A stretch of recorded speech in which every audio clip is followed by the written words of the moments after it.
So in this next lecture, I want to talk about thinking biblically about politics. 예, 두 번째 시간에 다루고자 하는 주제는 성경적으로 정치를 어떻게 볼 것인가 하는 주제입니다. Just because you're a good Christian does not mean you get your politics right. 여러분이 좋은 그리스도인이라고 해서 저절로 정치를 바르게 한다는 뜻은 아닙니다. Two examples. 두 가지 제가 예를 들고 싶은데요.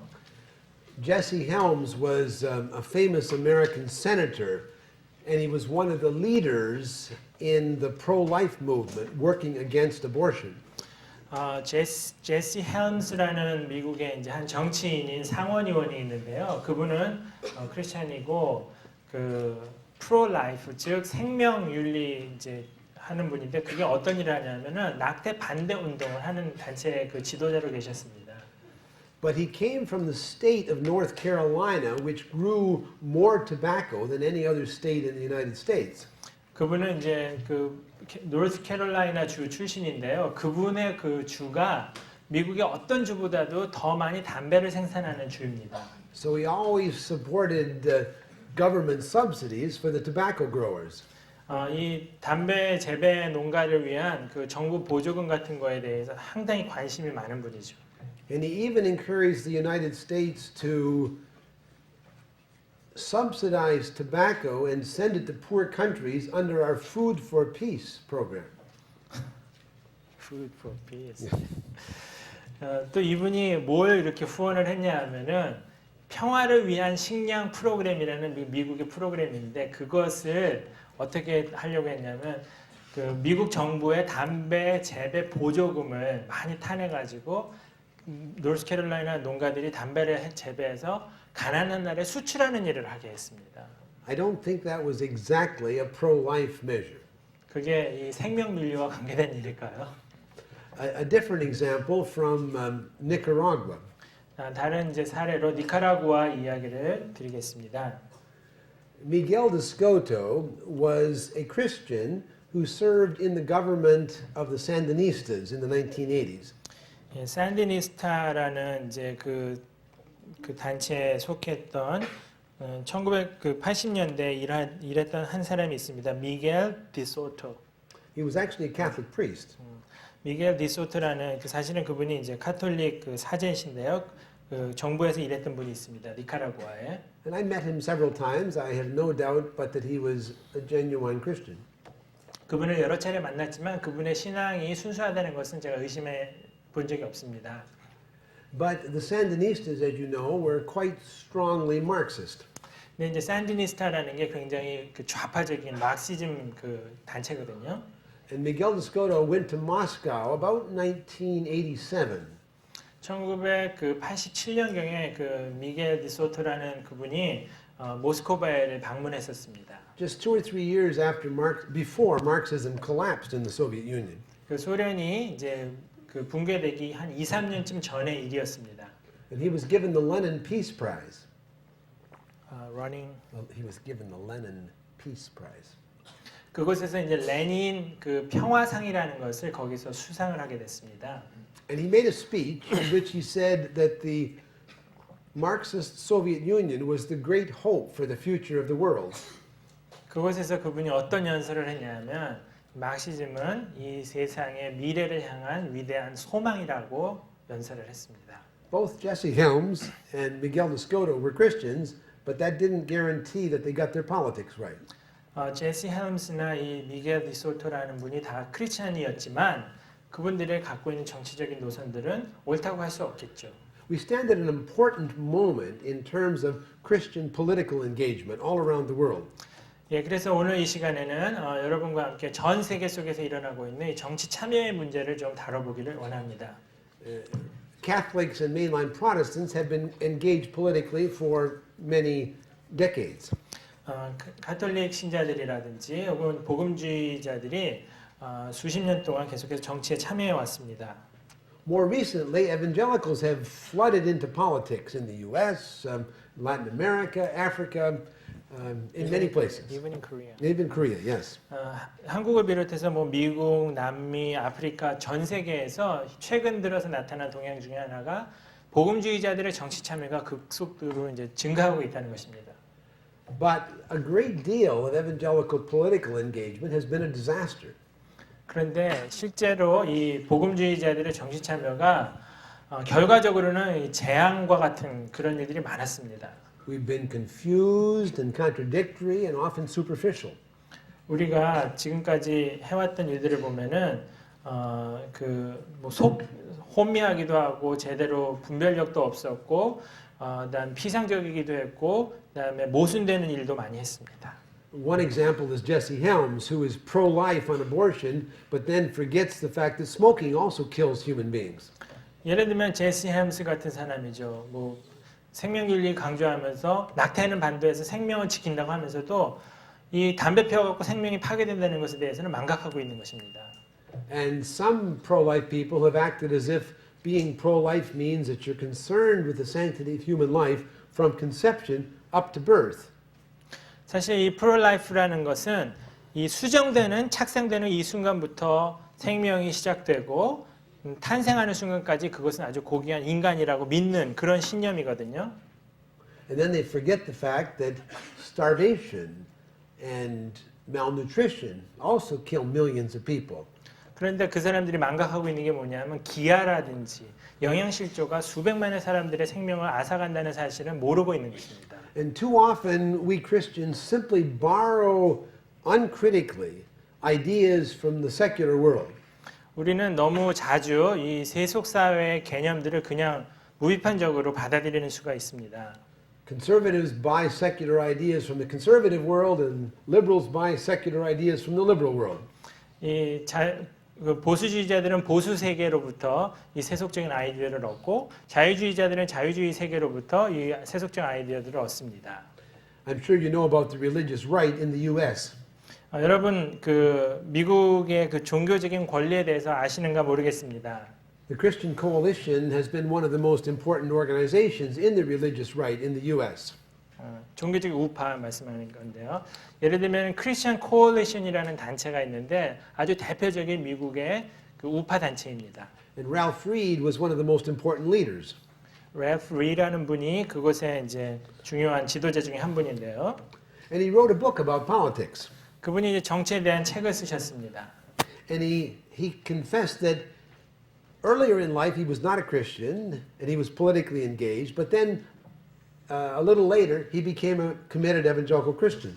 그가 이제 자기 책에서 보면 이런 얘기를 했는데 정치진을 시작했던 초기에는 그분이 신앙이 없었지만 나중에 신앙을 갖게 되고 이제 복음주의자가 되었다 그런 말이 있습니다. And in the book he asks, "What changed in my politics after I became a Christian?" 그가 이제 말하기를 내가 그리스도인이 된 후에 정치적으로 내가 어떻게 달라졌는가 그 얘기를 합니다. And his answer was, "Nothing changed in my politics 근데 아무것도 정치에 변한 게 없다 이 말을 했죠. after I became a Christian, except that I was more kind." 내가 그리스도인이 되고 나서 조금 친절해지기는 했지만 뭐 정치적으로 달라진 건 없다. Now that would seem to mean that Jesus and the Bible had nothing to say about the content of his politics. 그렇다면 예수님이 성경에서 말씀하신 내용들이 그의 정치적인 그 결정에 대해서는 아무런 의미가 없다는 것이죠. He was a Republican before he became a Christian, and he was a Republican after he became a Christian. 그는 믿기 전에도 공화당원이었고 믿은 후에도 공화당원이었습니다. And since accepting Christ didn't change his politics at all, apparently Republican politics was fully biblical. 그래서 그분의 그 신념 가운데는 이 공화당이 하는 모든 정책은 성경적인 정책이다라고 믿고 있는 거죠. Either that, or he wasn't listening to the Bible carefully enough. 분명히 그 사람은 이제 성경의 메시지를 제대로 듣지 못하는 사람이었습니다. Some other Christians are tempted to be cynical or despairing about the possibility of doing anything successfully through politics. 어떤 사람들은 이제 정치라는 거에 대해서 아주 회의론자가 돼가지고요. 정치를 통해서 도대체 뭔가 할 수 있다는 걸 믿질 않습니다. They just throw up their hands, say politics is corrupt. It's no point spending any time there. 정치는 워낙 썩었기 때문에 거기서 뭐 한다는 거는 시간 낭비라고 생각하는 거죠. Plato said that people, maybe it was I think Aristotle said that people who think they're too good to be in politics are condemned to be governed by people who are more stupid. 그 아리스토텔레스는 이런 말을 했습니다. 사람들은 이 멍청한 사람, 그러니까 멍청한 사람들에 의해서 비난을 당할 만큼 정치를 할 정도로 어리석진 않다. 사람들은 이제 정치를 해서 멍청한 사람들에게 비난이나 당한다. 그런 얘기를 했습니다. Politics is not all important. 정치라는 것은 뭐 무조건 중요한 건 아니죠. As I showed in the last lecture, I think evangelism is at least important, if not more important. 아까 말씀드린 것처럼 전도가 굉장히 중요하긴 하지만 전도가 다는 아니죠. But politics does change the way the world works. It changes people's lives.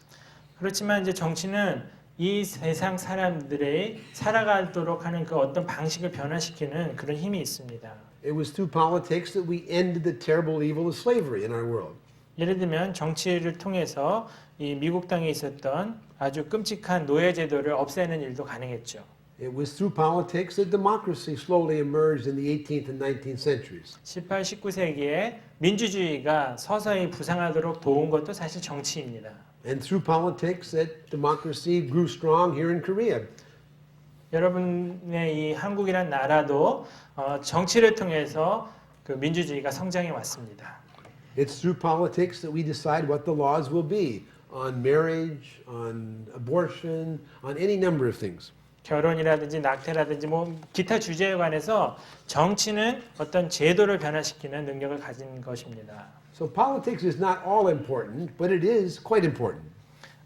정치가 모든 중요성을 다 가진 건 아니지만 꽤 중요한 것은 사실입니다.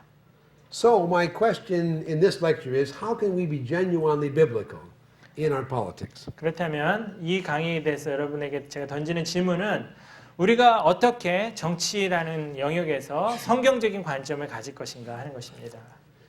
Now, before I go into that question, there's one other issue I should focus. 제가 이 질문을 직접 다루기 전에 한 가지 먼저 얘기하고 싶은 이슈가 있습니다.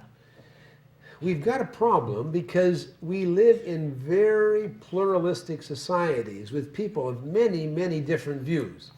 오늘날 우리가 사는 사회는 극히 다원주의적인 사회라서 사람들마다 다 제각각 관점이 다양합니다. Now, some secular thinkers suggest that the solution is to have the public square of government entirely neutral, entirely free of religious ideas. 그래서 어떤 사람들은 이런 생각을 갖기도 합니다. 정부가 그래서 이런 다원주의적인 사회 속에서 제대로 기능하기 위해서는 정부는 종교로부터 완전히 분리되어서 완전한 중립을 지켜야 한다. 그런 생각이죠. Religious beliefs and moral beliefs should be kept out of politics. 종교적인 신념이라든지 도덕적 신념 같은 것은 정치로부터 배제되어야 한다고 믿는 것입니다. Just keep them for private life. 그런 거는 그냥 개인의 생활에서나 지키라는 거죠. The problem is it's totally impossible to do politics apart from moral beliefs. 그러나 문제는 정치적인 그 활동을 한다는 것을 도덕적인 신념으로부터 분리한다는 게 불가능하다는 것입니다. Every political proposal, every political party is grounded finally in some moral beliefs, in some value judgments. 뭐 정치적인 그런 제안이라든지 아니면은 그룹 정당 같은 것들이 이 도덕적인 가치라는 기초 위에 세워지는 것이지 이것을 떠나서는 존재할 수 없기 때문입니다. Every political position is grounded finally in some beliefs about the nature of persons, about the nature of family, about the nature of justice, and so on. 모든 그 종교적인 그 결정이나 신념의 이면에는 근본적으로는 이 도덕적인 그 가치들, 뭐 가족이라든지 인간이라든지 존엄성에 대한 그런 가치들을 다 담고 있다는 것입니다. And if some secular people try to tell you that their political views are totally separate from moral and philosophical views, they're just either kidding themselves or kidding you. 어떤 사람들은 우리의 그 정치는 뭐 도덕적인 그 중립성, 완전히 도덕적 가치로부터 이렇게 분리된 것이라고 얘기를 하는데 자기를 속이고 있거나 여러분을 속이고 있거나 둘 중에 하나입니다. But that poses a big problem. 근데 이제 그런 관점은 사실 큰 문제를 야기합니다. Because we live in societies with people of very contradictory views. 그런데 왜냐하면 우리가 살고 있는 이 세상에는 굉장히 이렇게 상충되는 아이디어들로 가득 차 있기 때문입니다. So if religious views always are at the bottom of our political views, but people have very, very different religious and philosophical views, what do we do? 정치적인 그런 관점의 이면에는 어떤 종교적인 신념이 자리 잡고 있다면 또 세상에는 굉장히 다양한 관점들이 자리 잡고 있다면 우리는 도대체 어떻게 해야 되겠습니까? My solution is to say to persons from every religious view, whether they're Muslims or Buddhists or secular people or committed Christians, Two persons. say to persons from all these different views. 제가 이제 말씀드리고 싶은 것은 이 다양한 관점을 가진 다양한 사람들에게 드리고자 하는 말씀은 I say to all these different people, it's fine for you to develop political views that grow out of your religious or philosophical commitments. 여러분의 그 각자 다양한 종교적인 관점에 따라서 정치적인 관점을 키워나가는 것은 좋은 일입니다. And let's invite everybody, including evangelical Christians, to develop those views and then present them to the rest of society. 그래서 각자 자기가 발전시켜온 그 정치적인 관점을 가지고 이 사회에 한번 제시해 보자는 거죠. And then we will decide election by election what in fact we will do at a given moment. 그리고 선거마다 그 이제 선택하는 사람들의 그 선택에 따라서 우리가 무엇을 할지를 결정해 보자는 것입니다. Well, how then should biblical Christians try to develop political views? 그렇다면 우리 그리스도인들이 어떻게 정치적인 관점을 발전시켜 가야 하겠습니까? The first thing I want to say is we simply dare not uncritically accept secular views of left or right. 우리는 그냥 좌파냐 우파냐 같은 그런 세속적인 관점으로 무조건 정치적인 것을 다 평가해서는 안 되겠습니다. We must start with the fact that Jesus is Lord and the Bible is God's revelation to us. 우리가 시작해야 되는 출발점은 예수님께서 우리의 주인이시라는 사실과 성경을 통해 하나님의 뜻이 드러나 있다는 그 사실입니다. And it's crucial to understand that any political judgment has finally four different parts to it. 우리가 그래서 이제 모든 정치적인 그런 판단의 이면에 네 가지 기본 요소가 있다는 것을 말씀드리고 싶은데요. And you have them in your outline. The first point is not a narrative framework, but a normative framework, a framework of values. 예, 첫 번째 그 제목 그 A의 narrative가 아니고 normative, 즉 규범적인 틀이라는 것입니다. 규범적인 틀. 예. Every political judgment, unless it's totally trivial, is grounded finally in some moral values. 모든 그 정치적인 판단의 이면에는 도덕적인 가치가 자리하고 있다는 것입니다. And then secondly, you have to have a broad study of history, and that goes into your political judgment. 또한 이 사회 정치, 뭐 경제학 같은 모든 이제 사회 과학 같은 것들이 다 이 정치의 이면에 자리 잡고 있습니다. And then third, you need a political philosophy. 또한 세 번째로 정치 철학이 필요합니다. Every time you want to make a political judgment, decide who to vote for or whether to support this bill in the parliament, you can't go back and spend years doing your Bible study and spend more years doing your study of the world. 여러분들이 이제 정치 참여는 뭐 투표를 한다든지 이 법안에 대해서 승인을 한다든지 뭐 그런 결정을 하게 될 때 성경 공부 한 1년 하고 또 뭐 정치에 대한 공부 한 1년 하고 이렇게 할 여유가 없다는 것입니다. You need a framework. You need a handy roadmap. 여러분들에게 이렇게 길을 찾아갈 수 있는 지도와 같은 그런 어떤 틀이 필요합니다. And that framework, that roadmap, that political philosophy should grow out of those previous two things. On the one hand, your normative biblical framework, and second, your careful study of the world. 그렇게 여러분들이 어떤 결정을 하도록 안내해주는 지도를 갖기 원한다면 여러분에게 두 가지가 필요한데 하나는 신념, 종교적인 또 규범적인 어떤 그 철학과 같은 것이 기본적으로 필요하고요. 또 다른 하나는 사회를 이해하는 그런 이제 안목이 동시에 필요합니다. And then 4, you need some more specific, detailed study of the world when you want to apply that framework to a specific question. 또한 여러분은 이제 구체적인 그 자료가 필요합니다. 여러분들에게 어떤 질문이 있다면 어떻게 결정할 것인가 하는 질문이 있다면 그 질문에 대답하기 위해서는 구체적인 자료가 네 번째로 필요합니다. Take the specific question of whether or not the parliament should raise the minimum wage. 예를 들면은 최저임금을 이 의회에서 좀 올려야 되는가 이 결정을 할 때도 구체적인 자료가 필요하죠. Two committed Christian economists might disagree. 헌신된 두 명의 그 경제학자가 다른 견해를 가질 수 있습니다. They could both agree on the normative framework. They could agree that God is a special concern for the poor. 그 두 사람 다 경제학자가 이 규범적으로 하나님께서 가난한 자들을 정말 사랑하신다는 그 개념에 대해서 동의할 수 있습니다. They could agree on a broad study of history and agree that a market economy works better than a Marxist system. 역사적인 관점에 대해서도 동의하고 또 막시즘보다는 시장 경제가 더 잘 기능한다는 것에 대해서 동의할 수도 있습니다. So they could agree on a political philosophy that basically embraces a market economy with some government intervention. 정부에서 조금 개입할 필요는 있더라도 시장 경제가 더 좋다는 것에 대해서 두 사람이 공감을 가질 수 있습니다. But the one economist would argue that increasing the minimum wage will help the poor, and the other one argues that it will hurt the poor. 어떤 사람은 그러나 그에 다 동의함에도 불구하고 최저임금을 올리는 게 가난한 자들에게 도움이 될 것이라고 주장하는 사람이 있을 수 있고 아니다 오히려 가난한 사람들에게 해가 될 것이다라고 주장하는 사람이 있을 수 있습니다. You can't settle that disagreement by studying the Bible.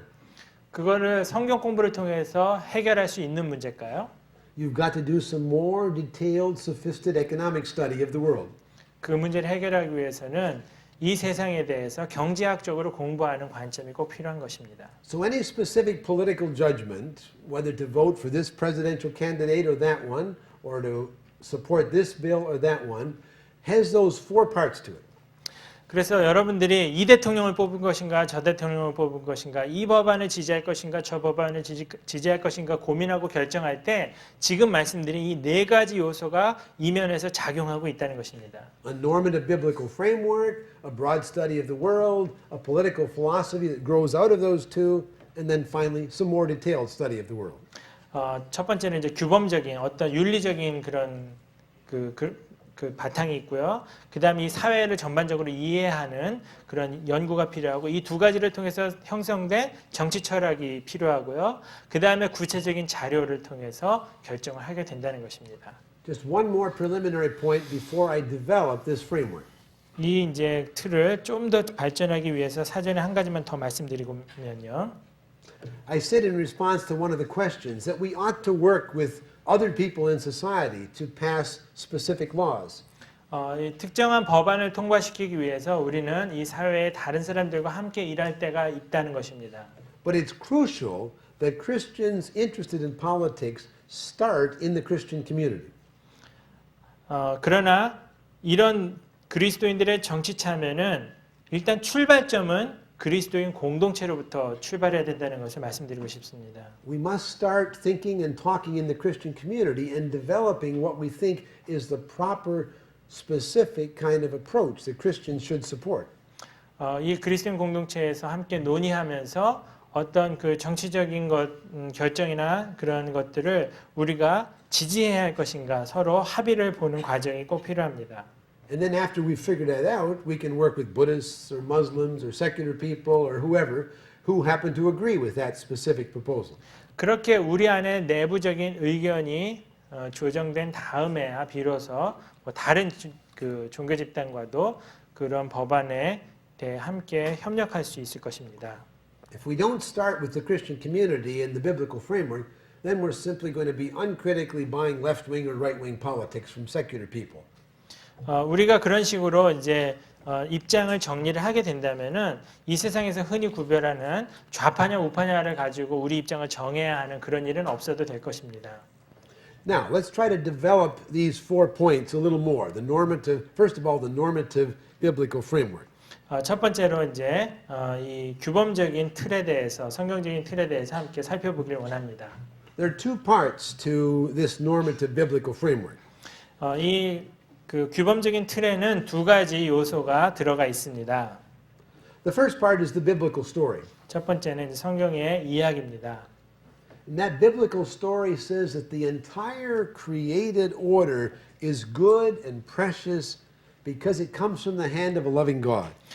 이 성경의 이야기에 따르면 하나님이 창조하신 이 모든 세계는 하나님의 선하신 손으로 지음받았기 때문에 아름답고 귀하고 좋은 존재라는 것입니다. Persons are created in the image of God and they are called to a servant-like stewardship of what God has made. 하나님은 우리를 이 세상의 청지기로 하나님께서 무엇인가를 맡겨서 잘 돌보는 그런 이제 종들로 우리를 부르셨다는 그런 개념입니다. But persons have rebelled against God and the result is sinful persons and evil social institutions. 그런데 문제는 사람들이 하나님 앞에서 이제 반역을 하면서 나쁜 제도와 그런 사악한 구조들을 만들어냈다는 것이죠. But God refuses to give up on fallen humanity. 그런데도 하나님은 이 타락한 인간들을 그냥 포기하고 방치하지 않으셨습니다. So God begins a long historical process of restoring right relationships between God and persons and persons and persons and persons and the earth. 그래서 하나님은 오랜 세월에 걸쳐서 하나님과 인간 사이를 또 인간과 다른 인간 사이들을 회복하는 일을 위해 역사해 오셨습니다. And at the center of that process of salvation is Jesus the carpenter, true God and true man. 그 하나님의 계획의 핵심에 참된 인간이셨고 또한 하나님이신 예수 그리스도 목수로 오신 그분이 계셨습니다. And history is moving toward the return of the risen Lord Jesus when he's going to restore all things to wholeness. 그리고 이 모든 것을 완성하는 그 역사의 종착역을 향해서 역사는 흘러가고 있습니다. Now this biblical story provides the foundation for our thinking about a whole bunch of things that are crucial for a political philosophy. 이 모든 성경의 처음부터 끝까지의 이야기가 우리의 정치 철학의 기초를 제공하고 있습니다. This biblical story tells us about the nature and the dignity of persons. 이 성경의 이야기를 통해서 우리는 인간의 본성과 존엄성에 대해서 배웁니다. It tells us about the status, the goodness, but the limited goodness of the natural world around us. 그리고 우리에게 펼쳐진 이 세상의 자연적인 은총, 그런 좋은 소식이긴 하지만 제한되어 있는 그 하나님의 은총에 대해서 성경은 말해줍니다. Let me just illustrate several of the different things that this biblical story tells us in a little more depth. 조금 더 자세하게 이 이제 성경의 이야기에 대해 좀 다뤄보겠습니다. First of all, it tells us about the importance of the world and history. 이 세상과 또 역사의 중요성에 대해서 이 성경의 이야기가 말을 해줍니다. Because God created the world out of nothing, it's finite but good. 하나님께서는 무에서 이 세상을 창조해 내셨습니다. 이 세상은 유한하지만 그러나 선하게 창조되었습니다. Modern secular thinkers absolutize the historical process. 이 현대 그 세속주의자들은 역사적인 과정 자체를 절대시하는 경향이 있습니다. They often say it's meaningless, but this is all they have, so it's all important. 사실 이 역사의 의미를 찾는 게 세속학자들에게는 불가능한데 그럼에도 불구하고 그들에게 주어진 게 이게 다니까 이게 중요하다고 말을 합니다. Some Eastern philosophies consider the world an illusion, which they try to escape. 동양 철학자들 중에는 이 세상을 그냥 환상이라고 얘기하면서 실체가 없는 것으로 하며 도피적인 성향을 갖기도 합니다. According to this biblical picture, the world is very good. 그러나 성경이 그리는 관점에 의하면 이 세상은 선합니다. And furthermore, the evil that's in it is going to be overturned by Christ at his return. 그리고 더 기쁜 소식은 무엇이냐면 이 세상에 지금 현존해 있는 악이라는 게 그리스도에 의해서 전복되고 종결될 것이라는 소식이죠. So history is not meaningless, it's moving toward a goal that God has in mind. 따라서 역사는 의미가 없는 게 아니라 하나님이 의도하신 종착역을 향해서 목적지를 향해 가고 있다는 것입니다. Or second, consider what the biblical story tells us about the nature of persons. 두 번째로 성경이 우리에게 얘기해 주는 것은 인간의 본성에 관한 메시지입니다. We've already seen how they're body and soul. 이미 말씀드린 것처럼 인간에게는 영혼과 육체라는 두 가지 측면이 다 있습니다. If we're body, then that means that material well-being is important. It's a good thing to create wealth. 우리에게 육신이 있기 때문에 이 세상의 물질적인 토대는 상당히 중요하고 부를 창조하는 것도 역시 중요한 일이 됩니다. Because we're also spiritual beings and it's better to lose the whole world than to lose our relationship with God. 그러나 동시에 우리는 영적인 존재이기 때문에 하나님과의 관계를 잃는 것보다는 차라리 이 세상 모두를 잃어버리는 게 낫다고 말할 수 있습니다. Then any economic system that says persons are just economic beings or says that they can have fulfillment just through material well-being is simply wrong. 우리가 또 이제 경제적인 존재이기 때문에 이 세상에서 살아갈 때 이 경제 문제를 제외하고 우리의 존재를 생각할 수는 없습니다. And furthermore, people are made for community. They're not isolated individuals. 더 나아가서 인간은 그냥 그 구별된 개인으로 존재하는 게 아니라 어떤 공동체로 존재한다는 것을 기억해야 합니다. So a certain kind of Western liberalism that makes the individual all important is simply unbiblical. 그래서 어떤 그 서양 철학에 의하면은 그냥 무조건 개인을 중시하는 경향이 있는데 그것도 사실 옳지 않은 견해입니다. We have to be concerned with the common good. We have to be concerned with the community and how we care for each other.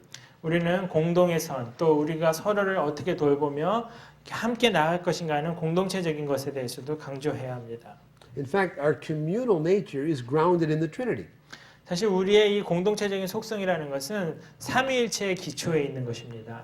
God is Father, Son, and Holy Spirit, three persons. 하나님은 아버지시고 아들이시고 성령이신 이 세 분의 그 삼위일체의 하나님이십니다. And we're made in the image of the Trinity, and therefore we're not just isolated individuals, we're made for community. 우리는 이런 삼위일체 하나님의 형상을 따라 지음받았기 때문에 외따로 떨어져 있는 개인에 불과한 게 아니라 공동체로 의미가 있는 것입니다. Or another example, the creation of wealth. 또 다른 예로는 이제 이 부를 창조하는 것에 대해서 말씀드리겠습니다. God could have instantly created complex civilizations. 하나님은 원하신다면 그냥 순식간에 아주 복합적인 문화를 창조해내실 수 있습니다. But he said, I'll make persons in my image, and I'll give them the task of creating things like civilization. 그러나 이 문명 같은 것을 창조해가는 과정을 하나님은 직접 그냥 한순간에 하신 게 아니라 인간을 창조하셔서 인간에게 위임하셔서 오랜 세월에 걸쳐 창조하게 하셨습니다. Or think of what the biblical story says about the importance of work. 여러분 한번 그 일의 중요성에 대해서 성경이 어떻게 말하는가 생각해 봅시다. God in the flesh, in the person of Jesus, was a carpenter. 예수님은 인간으로 오셨을 때 몫으로 일하셨습니다. He worked pounding nails. 못을 박으셨습니다. St. Paul mended tents. 바울은 장막을 고치는 일을 했습니다. Even before the fall, God told Adam to name the animals. 타락이 있기 이전에 하나님은 아담에게 동물들에게 이름을 붙이는 일을 명령하셨습니다. Work is very good. It's the way we meet our basic needs for food. 일이라는 것은 우리에게 필요한 양식을 공급하게 하는 그런 중요한 그 수단이 되고요. Work is the way that we love our neighbor by providing the things our neighbor needs. 또 일이라는 것은 우리 이웃의 필요를 채워주도록 돕는 그런 역할을 하게 됩니다. Work is the way we express our creative ability, which God has given us as stewards of the rest of creation. 또 하나님께서는 그 정말 창조라는 활동을 하시는 분이 창의적인 분이신데 그 창조성을 또 우리에게 주셔서 일을 통해 창조성을 발현하도록 원하십니다. Or think of the way that the biblical story's discussion of sin shapes our politics. 또 우리가 이 죄에 대해서 성경이 말하는 것을 통해서 우리가 정치적인 견해를 생각해 볼 수 있습니다. Optimistic people who think that all you need to do is change a few things in the social structures and you create new persons are really very naive. 아주 낙관적인 사람들 중에 이렇게 얘기하는 사람이 있는데요. 제도를 약간 손을 보면은 거기에서 이렇게 아주 선한 게 나올 것이다라고 하는 사람들은 참 순진한 사람들입니다. Sin has messed up everything in the world. 사실 죄는 이 세상의 모든 것에 영향을 끼쳤습니다. Now we can change social systems and improve them somewhat. 우리는 물론 사회 제도를 다소간은 고치고 개선시키는 것을 할 수 있습니다. But anybody who thinks that we can change systems and thereby create a new person, as Marx said, and get rid of all evil, is simply very naive about the reality of sin. 근데 그거를 더 나아가서 이렇게 믿으면 참 순진한 믿음일 것입니다. 몇 가지 손을 봐서 제대로 고치면은 이제 선이 막 이 세상에 가득해질 거라고 믿을 수는 없습니다. So from the biblical story, we learn a bunch of things about the nature of persons and work and history and so on that are very important for a political philosophy. 따라서 우리는 이 성경을 통해서 인간의 본성이라든지 또 뭐 정치의 속성에 관해서 배울 수 있는 많은 기본적인 그런 그 정보들을 갖고 있습니다. And then secondly, we need what I call biblical paradigms. 두 번째로 제가 이제 말씀드리고 싶은 것은 성경적인 패러다임입니다. The biblical story and the paradigms together help us develop this normative moral framework. 이 성경의 이야기들과 성경의 패러다임을 통해서 이 규범적인 틀을 만들어갈 수 있게 됩니다. Now, what do I mean by a biblical paradigm? 제가 이 성경적인 패러다임이라고 하는 게 도대체 무슨 뜻일까요?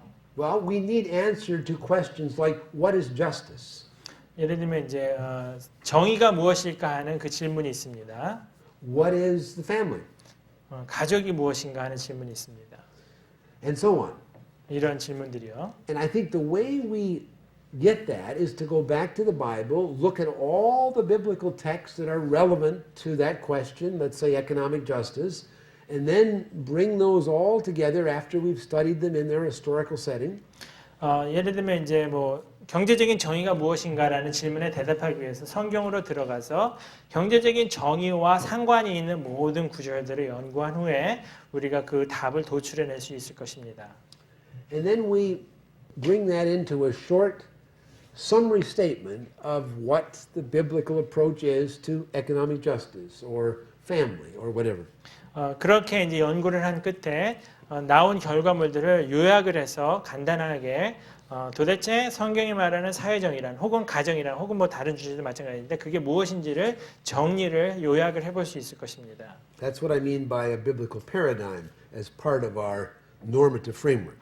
제가 이 그 규범적 틀의 일부를 형성하고 있는 성경적 패러다임이 무엇인지를 말씀드리는 게 바로 이것입니다. 어떤 연구의 요약인 것이죠. 핵심.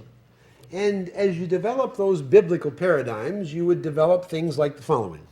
그 뒤에 이제 이어지는 것들이 이런 성경적 패러다임을 통해서 도출될 수 있는 것들입니다.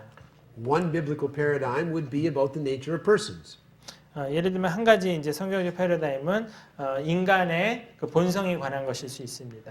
And it would talk about persons made in the image of God with special dignity that goes beyond any other part of the creation. 인간의 존엄성이라는 게 다른 어떤 피조물보다도 훨씬 더 뛰어난 것이라고 말하는 게 이제 성경이 말하는 바죠. It would have a paradigm on religious freedom because God gives people freedom to say yes to him or no to him.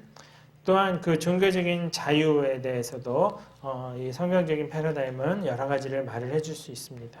There would be a biblical paradigm about the family. 성경이 가족에 대해서 어떻게 말하는지 하는 그런 패러다임은 또 도출할 수도 있습니다.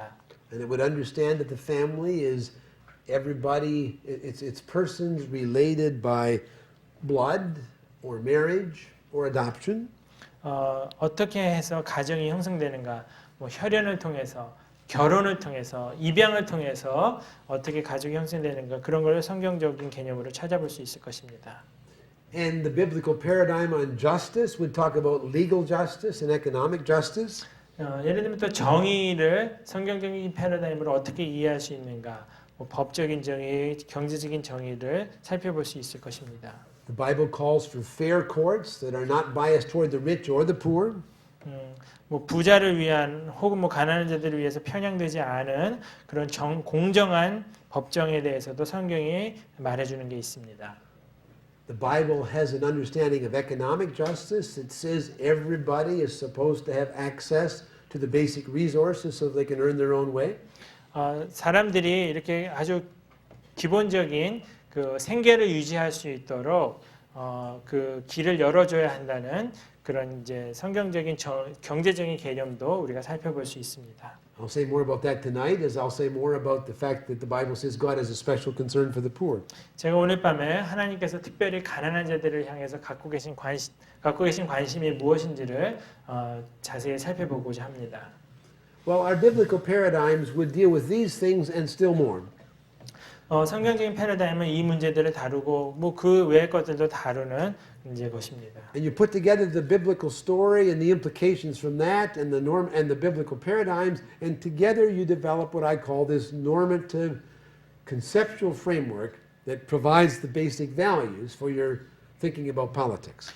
이렇게 이제 성경적인 이야기와 또 뭐 각종 주제들로 구성되는 이제 성경적인 패러다임들을 통해서 여러분은 규범적이고 개념적인 정치를 이해하는 그런 틀을 갖게 되는 것입니다. Then you would take that normative framework and you would combine it with careful study of the world, and out of those two things you would develop a political philosophy. 자, 이처럼 이제 성경적으로 근거해서 형성된 어떤 틀과 이 세상에 대해서 아주 세심하게 공부해서 얻은 그런 이제 관점을 통해서 정치 철학이라는 게 이제 나오게 되는 것이죠. Let me just mention a few things that I think ought to be part of this kind of Christian political philosophy. 제가 이제부터 이제 그 기독교적인 정치 철학을 형성하기 위해서 뭐가 필요한지를 이제 좀 더 상세히 말씀드리기 원합니다. The first point is about what I'll call democratization and decentralization of power. 그 첫 번째 제가 이제 중요하다고 생각되는 기독교 정치 철학의 한 요소는 민주화와 권력의 분산입니다. I think there's both a positive reason and a negative reason for decentralizing power. 이 정권 그 권력을 분산시키는 데는 그 긍정적인 측면과 이제 부정적인 측면들이 다 들어 있는데요. Positively, each person is made in the image of God and called to be a co-worker with God in shaping history. 첫 번째로 이제 그 긍정적으로 살펴본다면 인간은 하나님의 동역자로 부름을 받아서 하나님과 함께 일을 하도록 그래서 이 세상을 돌보도록 부름을 받은 존재입니다. If just a tiny group of people make all the decisions, then most of us cannot exercise our creation mandate to be stewards and co-workers with God. 만약에 우리들에게는 전혀 결정권이 없고 소수의 사람만 결정을 하고 그런다면은 우리 모두에게 주신 그런 문화적인 명령에 따라서 창의성을 발휘할 기회를 우리가 빼앗기게 되는 것이죠. There's an equally important negative reason for decentralizing power. 이 그 권력을 분산시켜야 하는 또 부정적인 이유가 한 가지 있습니다.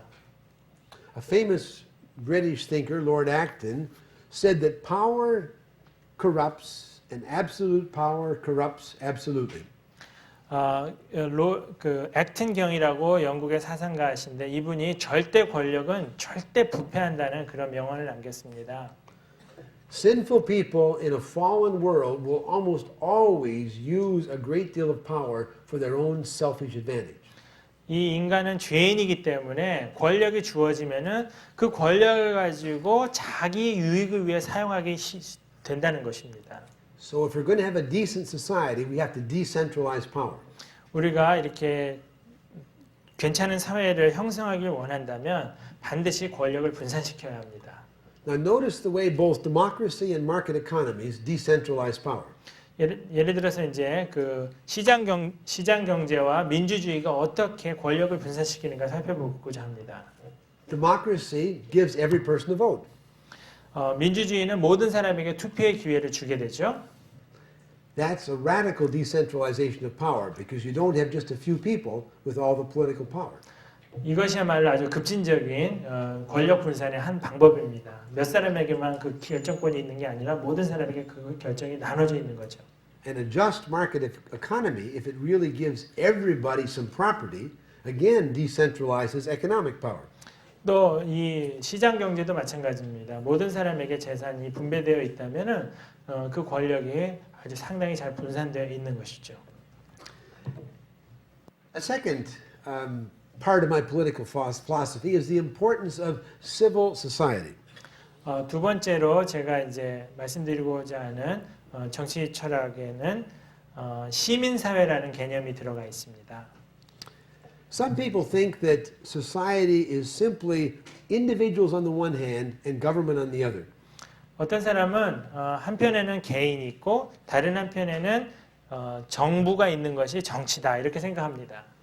But in a biblical framework, there are a whole bunch of different institutions in society. 그러나 성경적으로 본다면은 이 사회 속에는 굉장히 다양한 제도들이 공존하고 있습니다. And these other institutions are largely free of government. 그리고 어떤 그 제도들은 그 정부의 영향으로부터 완전히 벗어나 있는 경우도 많이 있습니다. The family exists as an important institution quite independently of government. 사실 예를 들면 이제 가족 같은 경우에는 정부와는 무관하게 존재하는 경우가 참 많이 있죠. And the church is another institution that's free of government. 교회 역시도 정부의 영향으로부터 자유로운 그런 제도 중에 하나입니다. And then we have lots of voluntary institutions in a good society that are free of government.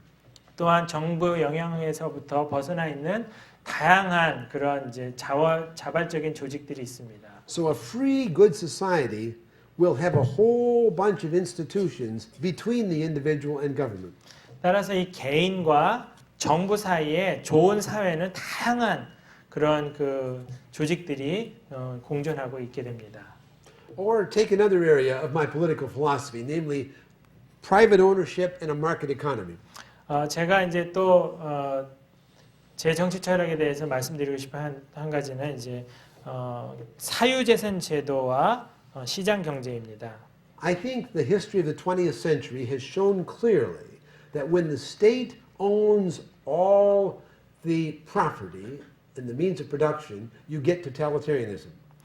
20세기를 통해서 우리가 분명히 얻은 교훈이 있다면은 만약에 국가가 모든 그 재산과 생산의 그 수단을 독점해 버린다면은 전체주의 국가로 갈 수밖에 없다는 것을 배웠습니다. One of the reasons Marxist-Leninist societies, whether in Soviet Union or China, were so evil is that you had this complete centralization of power.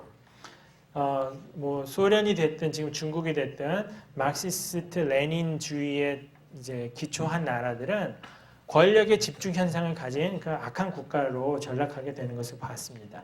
The party that controlled politics, controlled economics, and in fact tried to control everything else, including religion and the church. 사실 뭐 그 권력의 집중은 모든 영역을 장악하려는 심지어는 이제 종교적인 영역까지도 국가에서 통제하려는 그런 현상으로 나타나게 됩니다. If you privatize ownership and have many different independent centers of economic power, then you've decentralized power.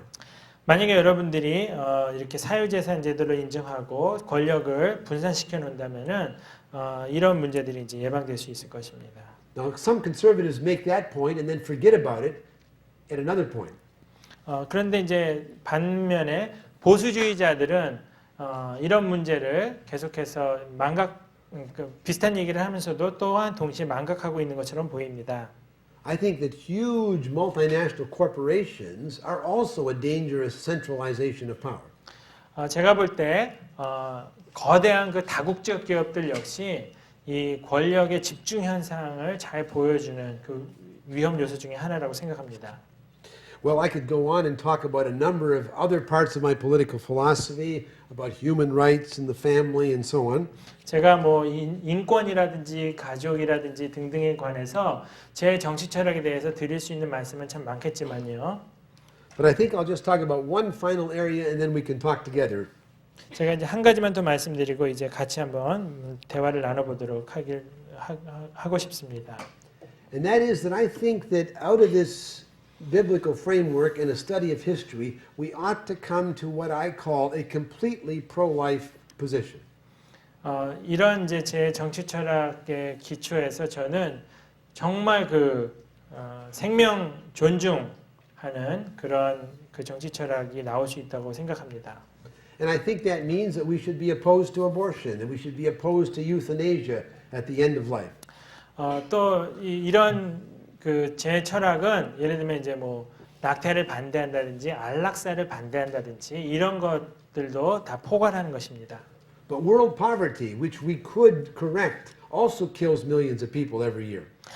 그런데 또 하나 우리가 돌려서 생각해야 되는 게 해마다 수백만의 목숨을 앗아가는 가난의 문제도 역시 생명을 존중한다면 꼭 다뤄야 하는 그런 And 문제입니다. tobacco smoke kills millions of people every year. 역시 수백만의 사람을 죽이는 그런 흡연 문제. And I think when we can protect society by putting people in prison instead of executing them, we ought to say no to capital punishment if we respect the sanctity of human life. 우리가 만약에 생명을 존중한다고 믿는다면은 사형 제도에 대해서도 반대할 수 있어야 된다고 생각합니다. So I think that our Christian political philosophy ought to include what I call a completely pro-life position. 저는 그래서 제 정치 철학이야말로 정말 완전한 그 전적인 그 생명 존중 철학이라고 생각합니다.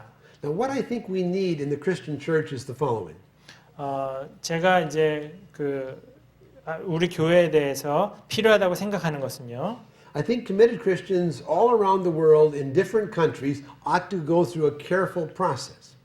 이 전 세계의 헌신된 그리스도인들이 아주 조심스러운 과정을 거쳐서 I think they should try to develop a current Christian political philosophy for their approach to politics. 그들이 정치에 이렇게 어떤 식으로 접근할지를 안내해주는 정치 철학을 이렇게 형성해 갈 필요가 있다고 믿습니다. And they ought to do the study of the Bible, as I've talked about it, to get a normative biblical framework. 이 규범적인 그런 이제 틀을 얻기 위해서 먼저는 성경을 철저하게 잘 연구해야 할 것이고요. And they ought to study human history, especially their own society. 인간 역사, 특히 그들의 속한 사회의 그런 역사를 잘 공부할 필요가 있습니다. And then they ought to develop a framework which talks about the role of government and the nature of justice and the nature of work and so on. 그리고 정부의 역할이라든지 뭐 이런 것들의 각 분야에 대해서 공부를 할 필요가 있습니다. We've just done this in the United States in a process that I co-chaired in the National Association of Evangelicals. 제가 이제 그 공동회장을 맡았던 우리나라의 National Association Of Evangelicals. 그 복음주의자 연맹이라는 게 있습니다. Now, we don't agree on everything, but we've developed a 12-page document of things that we do agree on. 우리가 모든 것에 대해서 다 같은 의견은 아니었지만 우리가 함께 공유하는 공통의 확신을 12페이지짜리 문서로 만든 적이 있습니다. I think that if Christians in Korea are going to be serious about their politics, they need to do the same sort of thing. 만약에 우리 한국에 있는 그리스도인들이 정치에 대해서 신중하고 정말 진지해지기 원한다면 여러분들도 이런 공동의 신념을 만들어가는 과정을 한번 가질 필요가 있다고 생각합니다. And I think we probably need to do the same thing in the global Christian community. 또한 이 똑같은 과정을 전 세계의 크리스천들이 함께하는 그런 일도 있으면 좋겠다고 생각합니다. I can imagine a 5-year process where Christians in different countries all develop their own national Christian political philosophies. 앞으로 한 5년 동안에 이 각 국가마다 자기 나라에 맞는 정치 철학을 그리스도인들이 이렇게 형성해 갔으면 좋겠습니다. And then we would come together in a global conference and listen to each other and try to see what things we can say together that are true for all of us. 그렇게 한 과정을 거쳐서 결국에는 이제 전 세계적인 국제 회의를 열어가지고 각국의 정치 철학을 집대성할 수 있는 그런 일들이 있으면 좋겠습니다. I think Christians in the United States desperately need the insight of Christians in Africa and Asia and Latin America to get their politics more biblical. 저는 이제 미국에 살고 있지만 아시아나 남미나 아프리카나 이런 곳에 살고 있는 사람들 역시도 자기의 그 상황에 맞는 그러나 성경적으로 기반이 있는 그런 정치 철학을 만들어갈 필요가 있다고 믿습니다. And it may be, Lord have mercy, that Korean Christians could even learn something from American Christians on this. 예, 미국 사람들은 그 정치 철학으로부터 배우고 또 한국 사람들은 뭐 그 다 미국에서부터 배우고 서로 배울 수 있는 그런 기회가 되길 원합니다.